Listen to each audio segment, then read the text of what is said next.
بسم الله الرحمن الرحيم. حلقة جديدة وأهلا بيكم، وإن شاء الله النهاردة هنتكلم عن تحليل ما قبل مباراة الزمالك واتحاد العاصمة أو اتحاد العاصمة والزمالك في ذهاب الكونفدرالية ونهائي البطولة المهمة جدا على جماهير نادي الزمالك ومحبينه في كل الوطن العربي. لكن قبل ما نبدأ، لو لسه جديد في القناة ما تنساش تعمل سبسكرايب وتفعل الجرس عشان يوصلك الجديد أول بأول. أنا جاي النهاردة مش عشان اقلقك، مش عشان اخوفك، مش عشان اقول لك يعني انا الفيديو ده او الحلقه دي خدت وقت مني كبير جدا في التحضير. مش عشان خاطر ان انا جاي كده بيها او ان انا قعدت وقت كبير جدا عشان احضرها عشان اجي بيها اقلقك او اخوفك النهارده او اقول لك ان الموضوع صعب او ان الزمالك داخل على مرحله صعبه. لكن ارجع للحلقات اللي فاتت كده هتلاقيني قلت لك من شويه، من فتره مش بعيده، مثلا اقل من شهر، دايما بركز على المرحله. بقول لك الشهر ده شهر الحسم، الاسبوع الجاي ده اسبوع الحسم، المرحله اللي جايه دي مرحله الحسم. خليني اقول لك بقى الجديد، ان الايام اللي جايه هي ايام الحسم ان شاء الله باذن الله تعالى يعني. لان خلاص انت دخلت مش في عنق الزجاجه، انت دخلت في اهم مرحله من الموسم وهي بدايه شهر خمسة. دايما حتى في الدوريات العالميه وفي الدوريات الكبرى، اول خمسة لحد نص خمسة هي خلاص دي اهم مرحله اللي بيتم فيها الحصاد بتاع الموسم كله، اللي ابتدى من شهر 8 في كل انحاء العالم. فتخيل ان المرحله دي بيكون فيها اصابات كتيره، اصابات طبعا عضليه او اصابات بجميع انواعها يعني. ضغوط مش طبيعيه على كل اللعيبه، ارهاق بدني لان اللعيبه بتلعب على كل الاصعده وكل المنافسات. فدي مرحله من اهم المراحل اللي ممكن تتخيلها، لا سيما في حاله الفريق اللي احنا دايما بنقول عليه ان هو ما بيلعبش وما بينافسش على البطولات الا لما بيكون عنده مشاكل، ايقافات قيد، سحب ارض، يعني مشاكل تخلي اي فرقه في الدنيا تقع ما تقومش تاني وما يقوملهاش قومه. لكن الزمالك دايما بيكون ضد المنطق وبيعمل دايما اللي عكس المنطق، وعودنا دايما الزمالك على ده.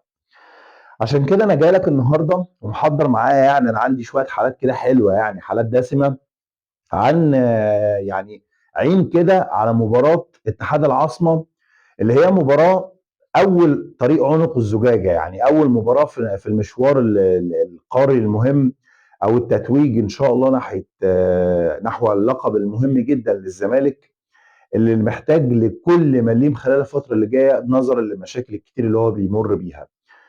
لكن قبل ما نبدا عايز اقول لك ان، او قبل ما ابدا معاك في الحالات الفنيه، عايز اقول لك ان الزمالك وصوله للمرحله دي يستحق كل الشكر والتقدير. معتمد جمال اختلفنا اتفقنا معاه، يستحق كل الشكر والتقدير. اهم ناس يستحقوا كل الشكر والتقدير هم جمهور نادي الزمالك، يعني بجد الناس دي انا مهما قلت كلام في حقهم مش هقدر اوفيهم. لكن عشان ما نسردش كتير في القصه دي وننظر على ناس، عشان الناس ما تتهمناش ان احنا بنطلع ننظر وبنجامل وبتاع والكلام ده. بس العزاء لنجم الزمالك محمد شحاته في وفاه والده رحمه الله عليه، اللي طبعا اللاعب في حيره من امره. وانا شخصيا يعني حضرت الموقف ده قبل كده مع والدي ووالدتي الله يرحمهم يعني. فموضوع صعب، انا مش عارف اديله قرار، ودي حاجه راجعه عليه هو، لكن في كل الاحوال هو ما ينفعش يلعب المباراه دي. ويعني انا نصيحتي الشخصيه ليه، يعني لو في امكان للطيران ان هو يرجع في حد الساعات اللي احنا بنصور لحضراتكم فيهم الحلقه دي. هو لسه ما حسمش القرار، لكن انا افضل رجوعه طبعا، لانه ما ينفعش يلعب تحت اي حال من الاحوال لانه يكون خارج تركيزه تماما يعني. طيب ندخل بقى يا معلم في اللي احنا جايين لك عشانه النهارده.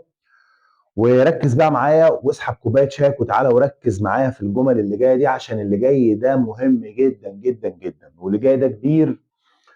واحنا عايز اقول لك الحلقه دي خدت مني وقت كبير جدا عشان احضر لها. انا محضر لك شويه حالات عن فريق، مش عايز اقول لك انا مش جاي اخوفك منه، وفي نفس الوقت هو فريق مش سهل يعني المنال زي ما انت متخيل، ولا هو صعب المراس يعني. هتقول لي ايه يا عم عروستي، هي فزوره ولا حدوته؟ اقول لك لا، هي مش حدوته يعني، ولا فزوره ولا حاجه من الحاجات دي. لكنها حاجه من الحاجات اللي تقدر تبني عليها ان ده فريق لسه فايز بكاس الجزائر على فريق شباب بلوزداد اللي انت طلعته من نصف النهائي. ولو انت فاكر ان انت ممكن تكرر الموضوع ده بنفس السيناريو بالسهوله، اقول لك تبقى غلطان، لان السي ار بي هو مش اليوسما، واليوسما اتحاد العاصمه هو مش السي ار بي، مش شباب بلوزداد. وانت في نفس الوقت فنيا مش زي ما انت كنت في نفس الحاله، ودي نقطه لازم تضيفها عندك في حساباتك. اولا انت خارج في مرحله انعدام الثقه، رجعت لك شويه لما فزت على سموحه، فاضل لك نقطه على التتويج على الدوري. لكن انت خارج من تعادل قدام انبي، خارج من هزيمه قاسيه قدام الاهلي، كل دي حاجات هزت ارجاء البيت الابيض. لكن سرعان ما الحمد لله قدرت تلملم اوراقك وتلم شتاتك تاني، وترجع تقف على رجليك، وفزت على سموحه بصعوبه 1-0. لكن بتقربك من حلم التتويج بالدوري اللي بتركنه طبعا على جنب، وبتتكلم دلوقتي في الحلم القاري او النهائي القاري الكبير اللي هو نهائي الكونفدراليه الافريقيه. طيب، فريق اتحاد العاصمه، انا لما قعدت اتفرج على، يعني انا وقت خد مني الوقت طويل جدا انا قاعد احلله. انا مش يعني عايز اقول لك فريق ما تقولوش ملكه، لكنه فريق مش سهل بلغه الكوره. يعني انت تيجي تقول النهارده ان ده فريق عنده بعض الاسلحه، يعني انا لخصتها في اهم لاعب بالنسبه له، ولاعب محوري جدا ولاعب مهم جدا بيقوم عليه اداء الفريق ده، وهو نجمه او جناحه اليمين اللي هو احمد الخلدي. ومن حسن حظ الزمالك ان اللاعب ده هيغيب عن مباراه الذهاب للايقاف الحمد لله. يعني اللاعب ده واخد في تقييم 8.3 من 10 في مباراه نهائي الجزائر، اعلى لاعب، هو راجل مباراه بالمناسبه يعني، في نهائي الجزائر قدام شباب بلوزداد. وهو فعلا لعيب يستحق، هو نجمهم الاول، وجناح سريع ومهاري ومميز، ودايما تصرفاته بالكرة عكس ما انت تتوقعه. فبالتالي احمد الخلدي من اللعيبه اللي يتبني عليهم كتير، لكن بديله مش اقوى حاجه، لكن برضه على نفس، يعني هقول مش نفس الجوده، لكن عنده برضه سرعات، لكن مش مهاري 100% او مش فني قوي. وبديله هو رايان محروز، او رايان مهروز زي ما بيسموه يعني، تمام، هنقوله باللغه العربيه رايان محروز. ده لاعب يعني الى حد ما يعني عنده سرعات، لكن طبعا مش زي احمد الخلدي تماما. ما فيش حد في اتحاد العاصمه كلها في السكواد بتاعه زي اللاعب احمد الخلدي اللي هو الجناح الايمن لفريق اتحاد العاصمه الجزائري. فدي نقطه مهمه لازم ان احنا كنا ننوي ليها، ان ده اللاعب ده، لكن طبعا اللاعب ده هيستعيدوه في الاياب، يعني هو هيرجع لهم في الاياب، زي ما انت عندك بتزيرا اللي حتى الان شكوك حول مشاركته في المباراه، ده برضو اهم سلاح عندك، ممكن ما يلعبش. طب هو الفريق قفل على كده يعني؟ لا طبعا، الفريق ده عنده مميزات هجوميه، انا مش جاي اخوفك بس جاي احذرك منها، عنده مميزات واسلحه لازم تخلي بالك منها، وهنعرضها لكم بالصور واحنا بنتكلم عشان تبقى الامور واضحه ليك، ان احنا يعني بنشفي لك كده فريق اتحاد العاصمه يا كابتن معتمد عشان تبقى عارف الموضوع ماشي ازاي. الفريق ده لازم اول حاجه تكون قافل العمق وانت بتلعب قدامه، ومضايق المساحات بقدر المستطاع، لان الفريق ده يعني انت، وهقول لك تعمل ايه، يعني انا هتكلم في النقاط الايجابيه بتاعته وانت تواجهها ازاي مع نقاط ضعف وتلعب عليها ازاي. اتحاد العاصمه دايما في الهجمه بتاعته بيكون مطلع اتنين، تمام، وهقولهم لك بالاسماء، تمام. في وسط ملعب الفريق الخصم بيعملوا عمليه بوشنج او دفع دايما للكوره عشان تبقى دايما في الثلث الاخير بتاعك، ويمثل لك ضغط دايما، ويبقى معاه الاستحواذ بصفه مستمره يعني. لكن بيثبت عنده واحد في الوسط دايما، هو بيبقى ارتكاز 6، هو اللي بيرجع يلم الكره الثانيه دايما. طيب الاثنين دول إيه، مين هم وايه دورهم وبيعملوا ايه؟ الاثنين دول هم اللي بيحافظوا على اللعب دايما وبيجمعوا، هم بنزازا، ده لاعب، تمام، واللاعب الثاني دراوي. بنزازا ودراوي، افتكر الاسمين دول جدا، عشان الاسمين دول هم اللي هيضايقوك في مباراه الذهاب، هيضايقوك كتير جدا سواء الذهاب او الاياب كمان يعني، تمام. بس انا بتكلم ان مباراه الذهاب هي المباراه الاولى اللي هتتلعب الاول. فانت كنادي الزمالك تخلي بالك ان انت عندك اتنين دايما هيبقوا طايرين لقدام في عمق وسط الملعب، تمانيتين ثابتين لك على منطقه ال 14 بتاعتك اللي هي منطقه الجزاء، مش ال 18.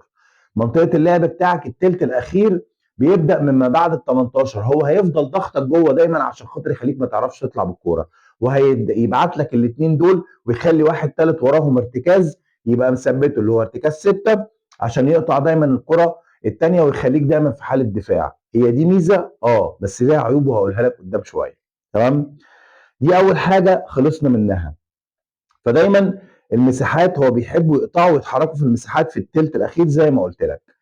بنزازا بيتميز اكتر بالتصويبات، اما دراوي هو بيتميز ان هو يعني بيحب يتحرك في المساحات خصوصا في الثلث الاخير زي ما قلت لك. اما بنزازا بيكون بيتميز بالتصويبات، وبرضه بيتحرك في رتم المباراه عن طريق ان هو بيوزع لعب، بيشبه طريقه لعبه كده عامله زي اللاعب كولوبالي بتاع الترجي في عنفوانه يعني، او في مجده مع الفريق في افريقيا، نفس طريقه اللعب بتاعت كولوبالي، تمام. بتاع الترجي كان نفس الفكره برضه، هو اللي بيوزع وهو اللي بيحرك وبيحرك الفريق، وبيطير الباكات والاجنحه، وبيبدا يحرك الريتم بتاع المباراه، هو اللي بيتحكم في رتم المباراه يعني، او ايقاع المباراه بالبلدي كده.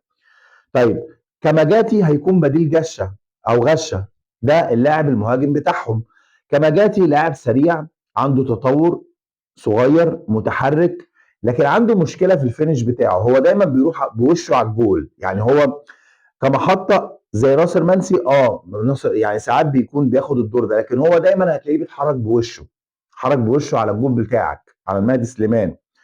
لكنه عنده دقه في الانهاء؟ لا، ما عندوش دقه في الانهاء، ودي مشكله هتكلمك في حالات العيوب لما اجي لك في عيوب اتحاد العاصمه. دي برضو من ضمن الحاجات اللي احنا اتكلمنا عليها. طيب، عندنا لاعب تاني وهو جونيور، هو اوقات بيكون بديل بالنسبه لهم، واوقات بيكون اساسي. ده لاعب الوسط بتاعه، بساطته بتبقى خطيره جدا لانها دايما بتكسر الخطوط، وده زي الهدف اللي احنا بنعرضه قدامكم بتاع في كره الهدف بتاعت شباب بلوزداد. ده اللاعب اللي هو جونيور، لاعب الوسط، اوقات بيكون بديل، ولما بيلعب بساطته دايما بتبقى قدام في العمق، وبتبقى خطيره، بيكسر الخطوط بالبساطه الطوليه بتاعته دي. لاعب الجناح الايسر تندنج، ده برضو من اللعيبه اللي دايما بينزل ال 18 كتير، وبيتحرك وبيدخل منطقه الجزاء وبيلعب عشان يسحب الباك. بص بقى، ركز في الحته دي عشان بتتعمل، وبرضه هعرضها لك بالصور. بيسحب الباك بتاعه، خلي بالك من الحته دي جدا، بيسحب الباك اللي بيلعب معاه لتحت بره منطقه الجزاء، ويدخل مكانه الجناح اليمين اللي هو كان احمد الخلدي في حاله الايقاف، طبعا مش هيبقى موجود، هيبقى بديله زي ما قلنا اللاعب محروز. بيسحبه عشان يديله مساحات ويعدي من وراه ويشكل خطوره جوه منطقه ال 18، ودي جمله دايما هم بيعملوها، لدغه بيعرفوا يعملوها امتى في الوقت المناسب في اوقات معينه من المباراه، ودي نقطه مهمه جدا وجب التنبيه ليها عشان معتمد جمال يخلي باله من اللعبه دي، لان هم دايما بيلعبوها ان هو واحد بينزل يسحب التاني، يفضي له مساحه ورا الباك سواء اليمين او الشمال مع التغير اللامركزيه في الهجوم، وبالتالي فبيسحب له في الجناح اليمين ده مساحه بيخليه ان هو يتحرك ورا الباك اللي سحبه ونزل بيه لتحت بره منطقه ال 18، ودي نقطه لازم الزمالك يخلي باله منها في الحته الدفاعيه. ولما نيجي نتكلم على ازاي يواجه الزمالك الاسلحه دي هشرحها لكم بالتفصيل، لان ده زي ما قلت لك تندنج اللي هو لاعب الجناح الايسر، ده لاعب افريقي بالمناسبه يعني، تمام، او اللاعب المحترف بتاعهم. عندك برضو في حاجات كتيره اتعملت، يعني دي احنا شفناها يعني في سواء في نزوله من القلب تندنج عملها في مباراه اتحاد شباب بلوزداد، واتعملت قبل كده في مباراه اتحاد يعني مش متذكر اسمه بالظبط، بس في نادي او اتحاد بناقه في الجزائر. ده برضو من الانديه اللي موجوده في الدوري، عملوها في المباراه دي، عملوها في مباريات كتيره، بس انا اللي شفته في مباراه اتحاد بناقه، والمباراه الثانيه مباراه شباب بلوزداد، عملوا نفس الجمله هي زي لعبه الزمالك كده اللي بيعملها دايما. مش هنتكلم فيها بالتفصيل عشان ما نبقاش بنكشف اوراق. بلعبه ناصر منسي دايما اللي كان بيعملها مع عوديه او بيتزيرا.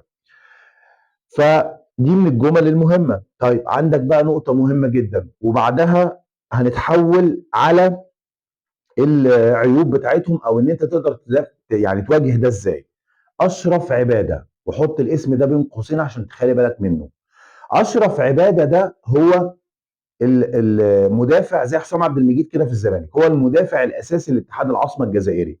واشرف بن عباده هو محور اللعبه. تقول لي ايه ده، هو اللعب بيبدا من عندهم من المدافع؟ اقول لك ما تستغربش قوي كده، او هقول لك ليه، تعالى وهوريك دلوقتي برضو بالصور.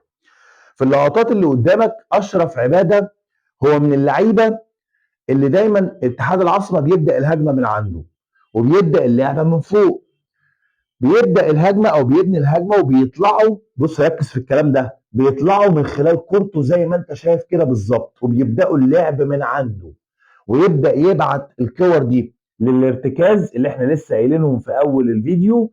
قلت لك الاثنين بتوعه اللي هم بنزازا، واللاعب الثاني اللي هو قدامي بيتحرك معاه في الثلث الاخير دايما، دراوي، تحرك في الثلث الاخير للمنافس عن طريق الكره اللي بتطلع دايما من رجل مين؟ من رجل اشرف عباده. طب ده معناه ايه؟ معناه ان الزمالك يقدر ان هو لو خلق اشرف عباده وضغط عليه، بس مش ضغط مستمر عشان اللياقه طبعا، يقدر يشيل المخ بتاع التحرك بتاع لعب فريق اتحاد العاصمه. لان انت لو ضغطت على المدافع او خليته ما يلعبش الكره بسهوله، وده دور المهاجم، وهقول لك مين المهم ان يبدا في المباراه دي عشان هو اللي هيمكنك زي ما قلناها قبل كده من الضغط دايما على اشرف عباده. وهتستفيد بيه جدا بدون ما توقع الريتم بتاعك انت كفريق عشان تحافظ على المجهود البدني وتوزعه على مدار ال 90 دقيقه. طيب، طريقه لعبهم في الدفاع بتبقى 4-5-1، واحيانا بتبقى 5-4-1. انت متخيل هم بيلعبوا كومباكت كده مع بعض بالشكل اللي انت شفته ده. لكن اثناء حيازه الكوره بتتحول ل 3-4-3، بتلاقي مره واحده 4-4، 4-3 عليك مثلا، 5-3 عليك مره واحده كده، فاهم؟ زي ما قلت لك اشرف بن عباده هاخد منه وهديك دلوقتي حاجه ملخص مفيد، بونبونايه كده تستفتح بيها بدايه الايه الكلام. طب كل اللي فات ده انا اقدر اتعامل معاه؟ هو مش فريق مرعب. شوف اللي انا قلته لك ده كله، تقول لي ده انا خطر وحطيت ايدي على قلبي وخايف وبتاع. اتحاد العاصمه كل اللي انا قلته لك ده مش فريق مرعب، لان زي ما هو بيعتمد على اشرف عباده في الخروج من الكرة، انت كمان تقدر تخليه ما يعرفش يطلع بالكرة كويس عن طريق ان انت تدفع له بمين بقى؟ بسيف الدين الجزيري. اللاعب ده يا جماعه انا يعني ما شفتش لاعب زيه بلغه الكرة، رخم ورخم قوي. بيعرف يطلع ويضغط ويتزحلق وتاكلينج ويفضل يناكش في اللي قدامه ويناكف كده فيه، ما خلوش يلعب الكرة بحريه. وشفناه كتيره، ودايما مدافعين الاهلي كنا بنشوفناه في مباراه الاهلي بيعملوا له الف حساب بسبب الحته دي، او كل المدافعين اللي بيلعبوا قدامهم سيف الدين الجزيري. هتقول لي يا عم ده ما بيلعبش، ده جاي من الثلاجه. اقول لك انا عايزه هاتولي من الثلاجه، هي دي مباراته، مباراه الذهاب بالذات. وهفكرك ان هو حرز لك هدف وزنه ذهب في 2024 لما كنت مغلوب 2-0 من نهضه بركان. احرز لك هدف هناك هو اللي خلاك تاخد البطوله بهدف احمد حمدي هنا.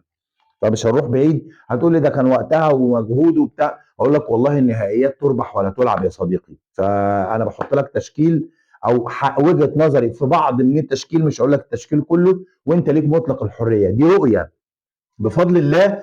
احنا هنا مش بنطلع نمجد في نفسينا، احنا الحمد لله بفضل الله جامدين ان احنا بنطلع نقول الحاجه قبل وبعد وبتطلع راينا صح في الاخر، لان هو مبني على رؤيه. احنا بنقول رؤيه قدامنا، رؤيه العين قدامنا شايفينها، مش ثوابت بس حاجات اساسيه قدامنا شايفينها، بنحللها وبنحلل المشهد وبنقول واحد واثنين وثلاثه واربعه.